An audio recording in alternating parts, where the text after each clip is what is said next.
BRICS ಮಹಿಳಾ ಸಚಿವರ ಸಭೆ ಇಂದು ಕೇರಳಂನ ಕೊಚ್ಚಿಯಲ್ಲಿ ಆರಂಭವಾಗಿದೆ. ಸಭೆಯ ಭಾಗವಾಗಿ ಆಯೋಜಿಸಲಾದ ಮುಖ್ಯ ಅಧಿವೇಶನದಲ್ಲಿ ಕೇಂದ್ರ ಮಹಿಳಾ ಮತ್ತು ಮಕ್ಕಳ ಅಭಿವೃದ್ಧಿ ಸಚಿವೆ ಅನ್ನಪೂರ್ಣ ದೇವಿ ಮತ್ತು ಕಾರ್ಯದರ್ಶಿ ಅನಿಲ್ ಮಲಿಕ್ ಸೇರಿದಂತೆ ಇತರರು ಭಾಗವಹಿಸಿದ್ದಾರೆ.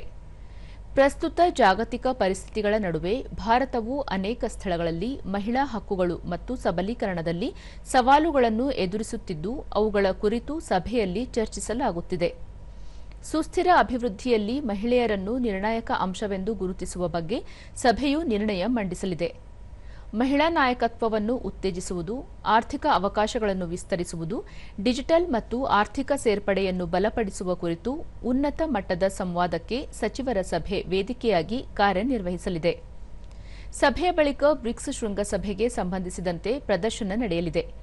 ಗ್ರಾಮೀಣಾಭಿವೃದ್ಧಿ, ವಿಜ್ಞಾನ, ತಂತ್ರಜ್ಞಾನ, ಎಂಜಿನಿಯರಿಂಗ್ ಮತ್ತು ಗಣಿತ, ಪೋಷಣೆ ಮತ್ತು ಶಿಕ್ಷಣದಂತಹ ವಿವಿಧ ಕ್ಷೇತ್ರಗಳಲ್ಲಿ ಮಹಿಳೆಯರು ಅಭಿವೃದ್ಧಿ ಸಾಧಿಸುವಲ್ಲಿ ಭಾರತದ ಸಾಧನೆಗಳನ್ನು ಎತ್ತಿ ತೋರಿಸುವ ಪ್ರದರ್ಶನಗಳನ್ನು ನಡೆಸಲಾಗುತ್ತಿದೆ.